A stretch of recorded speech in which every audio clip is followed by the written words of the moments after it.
Hello friends, कैसे हो? सभी का एमआर क्लासेज में बहुत बहुत स्वागत है।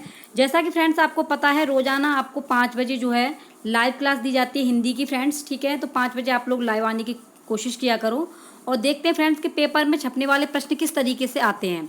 तो दोस्तों, जितना हुआ करे आप लोग फ्रेंड्स 5 बजे, समय आपका है 5 बजे, आप लाइव आ जाए करो, जिससे आपको पता पड़े कि आपका स्कोर कितना चल रहा है।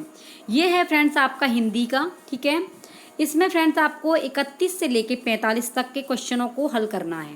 ठीक है दोस्तों, अगर चैनल पर नए हो तो सब्सक्राइब कर लेना। जो भी भाई बहन हमारे नए हैं, जो भी हमारा परिवार एक नया जुड़ा है, वो दोस्तों चैनल को जरूर सब्सक्राइब कर लेना। इस तरीके से रोज़ाना आपको प्रैक्टिस सेट हल किए जाते हैं। तो फ्रेंड्स आप लोग रोज़ाना लाइव आया करो। ठीक है, तो पहला प्रश्न है आपका, बच्चे अपने आसपास बोली जाने वाली भाषाओं को सुनकर स्वयं क्या करेगा? तो बताइए दोस्तों। 31 का आपका है, अपना लघु व्याकरण बनाते हैं। अपना लघु व्याकरण बनाते हैं। अगला है दोस्तों, भाषा एक ... विषय है। क्या है बताइए? 32 का है दोस्तों व्यवहारिक। ठीक है, क्या है? व्यवहारिक। अगला है, भाषा शिक्षण की अनुवाद विधि है। भाषा शिक्षण की अनुवाद विधि क्या है? तो 33 का आपका तीसरा ही सही है, मातृभाषा को मध्यस्थ बनाती है। मातृभाषा को मध्यस्थ बनाती है।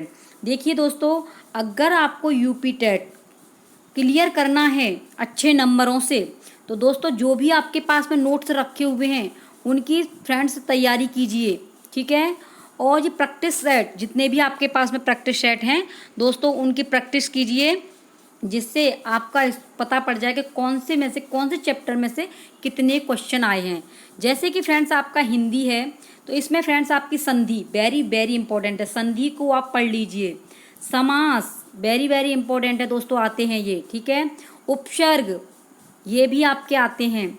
वाच्य, ये फ्रेंड्स आपके कुछ टॉपिक ऐसे हैं जिनमें से दोस्तों आते ही आते हैं। इसलिए फ्रेंड्स आप जो है सिलेबस से पढ़िए, इधर उधर मत भटकिए कि ये टॉपिक सही है, ये वाला यूट्यूबर सही है। अगर फ्रेंड्स आप इसी में लगे रहेंगे तो आपका कोर्स कंप्लीट नहीं हो पाएगा। जो भी नोट्स पुराने हैं उनका आप दोस्तों रिवीजन कीजिए और आपके प्रैक्टिस सेट है उनको हल करते चलिए। ठीक है फ्रेंड्स, तो देख लेते हैं अगला क्वेश्चन। भाषा शिक्षण की विधियाँ मुख्यतः पर निर्भर करनी चाहिए। किस पर करनी चाहिए बताइए? परीक्षा पद्धति पर, बच्चों का स्तर, आयु, प्रकरण पर, समय अवधि पर, या लक्ष्य भाषा पर? बताइए दोस्तों 34 का क्या होगा? तो 34 का होगा आपका बच्चों का स्तर, आयु और प्रकरण, ये देख करके निर्भर करनी चाहिए। अगला क्वेश्चन है दोस्तों, फटाफट से आंसर दिया करो। बच्चों को भाषिक अभिव्यक्ति के आकलन के लिए किस तरह के प्रश्न सहायक नहीं है? बहुविकल्पीय, लघुत्रात्मक, निबंधात्मक, सारांश प्रस्तुत करना। बताइए कौन सा सही है 35 का? तो 35 का दोस्तों आपका बताइए, इसका है आपका पहला बहुविकल्पीय। ठीक है, फर्स्ट इसका सही है। अगला क्वेश्चन है, विभिन्न कार्यक्षेत्रों से जुड़ी प्रयुक्तियों से परिचय कराने के अवसर जुटाने चाहिए, क्योंकि इससे अधिक अंक मिलते हैं। यह सामाजिक परिस्थितियों को साधने में मदद करता है। बताइए दोस्तों 36 का क्या होगा? 36 का दूसरा है, सबसे बड़ा यह सामाजिक परिस्थितियों को साधने में मदद करता है। ठीक है फ्रेंड्स, अगला है, भाषा अर्जन के संबंध में कौन सा कथन उचित नहीं है? उचित नहीं है, नहीं पूछा है, फटाफट से बताइए फ्रेंड्स। 37 कौन सा सही है 37 का? तो 37 का दोस्तों आपका फर्स्ट सही है।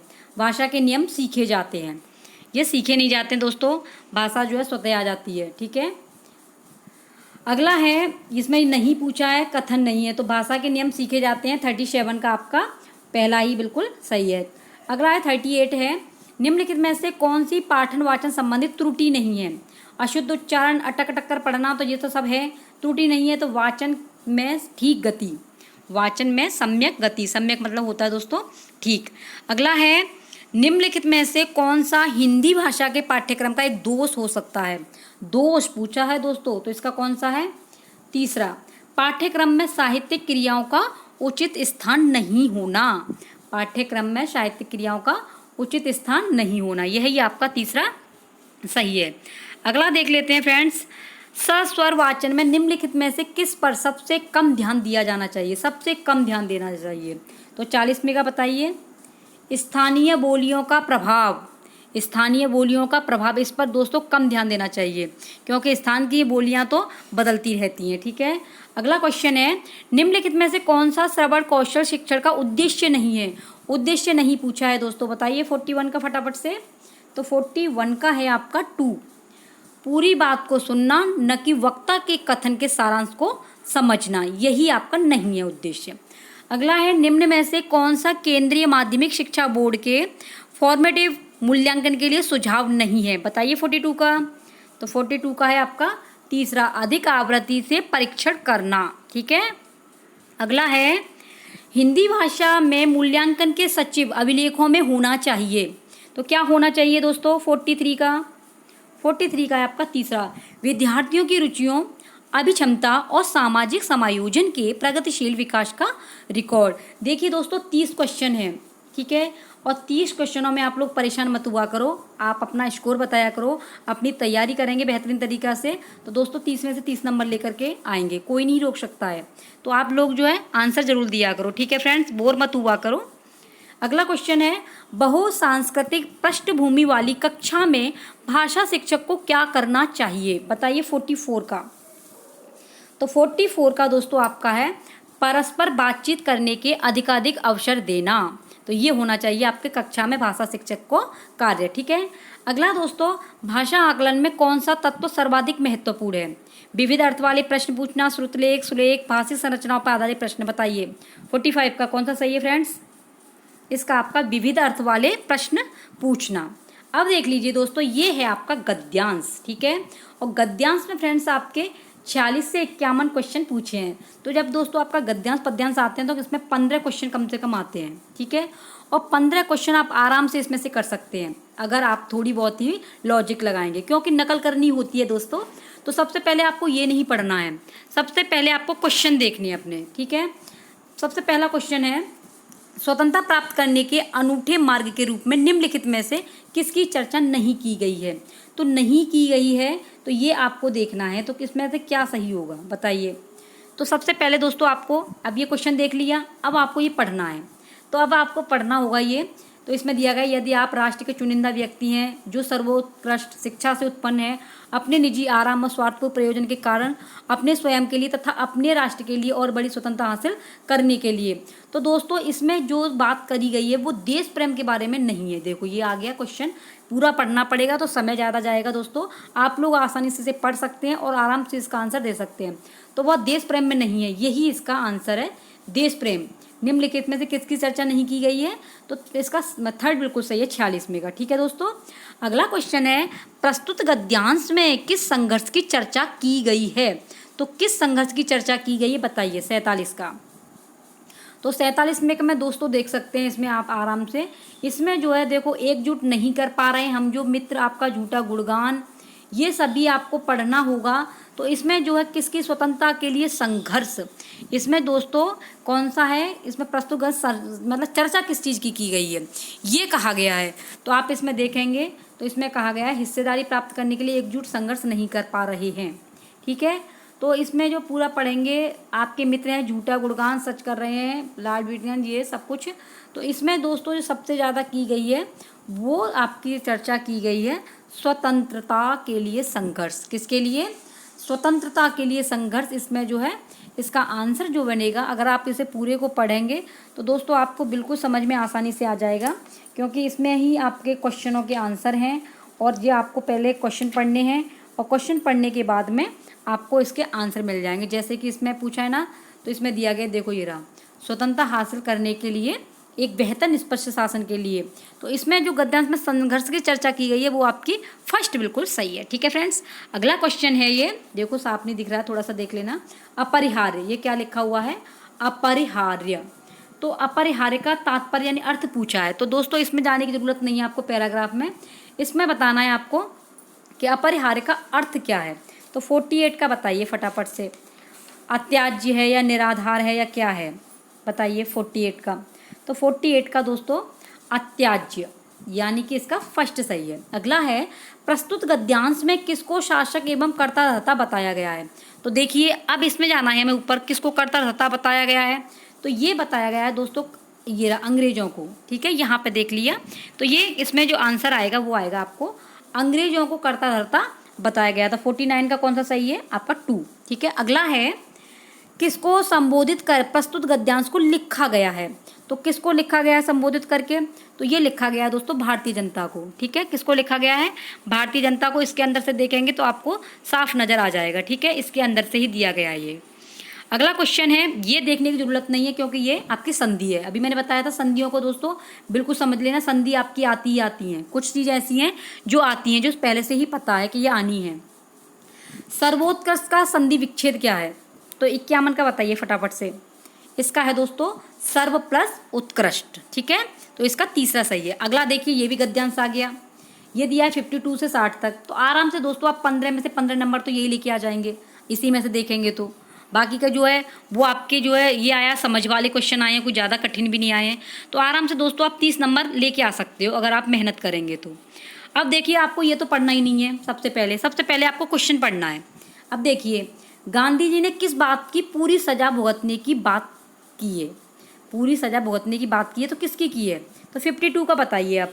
तो 52 को दोस्तों देखेंगे तो यहाँ से पढ़ेंगे, ठीक है। तो इसमें ज़्यादातर जो बात की गई है वो रसोई घर की बात की गई है, ठीक है। जितना भी आप पढ़ेंगे तो आपकी समझ में आ जाएगा। तो इसमें जो है ये आपका आएगा देर से रसोई घर में पहुँचने की, सामूहिक जीवन की, आश्रम जीवन की, ये कुछ नहीं है दोस्तों, रसोई घर की बात आ रही है तो आपको रसोई घर ही मानना है, ठीक है।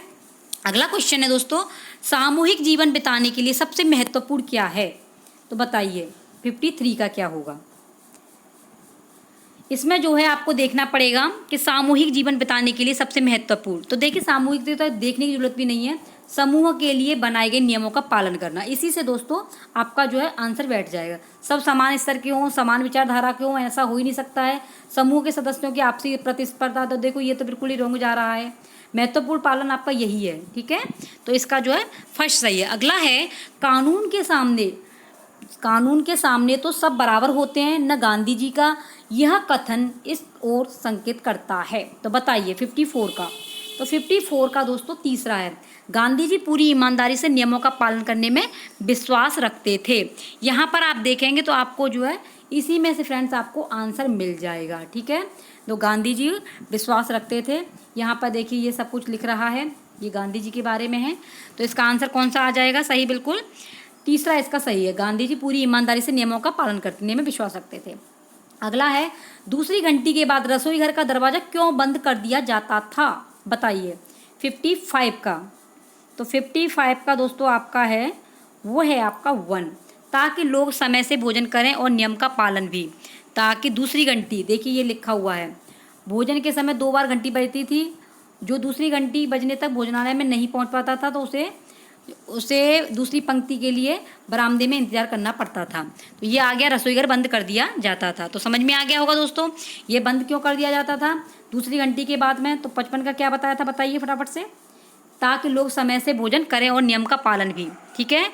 अगला क्वेश्चन है दोस्तों 56वां क्वेश्चन देखिए, ये दिया गया है आपका, सभी भोजनालय में एक साथ भोजन करते थे, इससे क्या होता था? बताइए 56 का। तो 56 का दोस्तों आपका ये है तीसरा, सामूहिक जीवन के महत्व का पता चलता था। सामूहिक जीवन के महत्व का पता चलता था, इसे पढ़ेंगे दोस्तों, इसी के अंदर से आपको क्वेश्चनों के आंसर मिल जाएंगे। और वैसे भी आप देखिए लॉजिक लगा के देखिए, इसमें पूछा हुआ है सभी भोजनालय में एक साथ भोजन करते थे, क्यों? सुव्यवस्था रहती थी, इससे भी नहीं। गांधी जी और हरिबाबू जी की बहुत अभिलाषा थी, ये भी नहीं है। केवल धन की बचत होती थी। तो देखिए सामूहिक जीवन के महत्व का पता चलता था। तो 56 का कौन सा सही है आपका? 56 का दोस्तों तीसरा सही है, ठीक है। अगला है, ये अब पैराग्राफ में देखने की आवश्यकता नहीं है, शुचिता शब्द का क्या अर्थ है? जो शुचिता है इस शब्द का क्या अर्थ है? तो इसका दोस्तों है पवित्रता, ठीक है। तीसरा बिल्कुल सही है। इनमें से कौन सा एक प्रत्यय का उदाहरण है? लगाइए, कौटुंबिक, आधिक्य, माणिक्य, अत्यधिक। एक प्रत्यय लगनी चाहिए। प्रत्यय दोस्तों हमेशा पीछे लगती है, शब्द के पीछे लगती है। तो बताइए, ये है दोस्तों कौटुंबिक, एक ये लगा हुआ है, पहला ही सही है। अगला है देखिए दोस्तों, भोजनालय का संधि विच्छेद। देखो 2 संधि आ गई हैं, इसलिए संधियों को पढ़ना। भोजनालय का संधि विच्छेद क्या होगा बताइए 59 का। तो 59 का दोस्तों भोजन प्लस आलय। भोजन आलय माने होता है घर, भोजन का घर, इसका पहला ही सही है। और ये आपकी दीर्घ संधि है, ठीक है। और दीर्घ संधि का सूत्र होता है अकह सवर्णे दीर्घ, अकह सवर्णे दीर्घ, ठीक है। ये है आपकी संस्कृत के लिए भी बहुत महत्वपूर्ण है ये, ठीक है दोस्तों। तो भोजनालय का संधि विच्छेद क्या हुआ, भोजनालय, भोजन प्लस आलय। देखिए दोस्तों रसोई घर शब्द क्या है बताइए। रसोई घर शब्द ये एक यौगिक शब्द है, 4 वर्ड आ गए इसमें। रसोई घर तो ये है आपका यौगिक, ठीक है। आई होप दोस्तों आपको ये प्रैक्टिस सेट जरूर पसंद आया होगा। तो दोस्तों रोजाना लाइव आया करो, रोजाना आपको जो है प्रैक्टिस सेट कराती हूँ, ठीक है फ्रेंड्स। तो इसमें आपको पता पड़ जाएगा किस तरीके से प्रश्न आते हैं और आपकी दोस्तों यूपी टेट की तैयारी फुल हो जाएगी। और मैंने वैसे भी दोस्तों सारे जितने भी आपके सिलेबस में जो टॉपिक दिए गए हैं उन सभी की दोस्तों वीडियो बना दी है, आप लोग आराम से डिस्क्रिप्शन में से जाके देख सकते हैं, प्ले लिस्ट से जाकर के सारी वीडियो देख सकते हैं, ठीक है फ्रेंड्स। ठीक है, मिलते हैं नेक्स्ट प्रैक्टिस सेट के साथ में।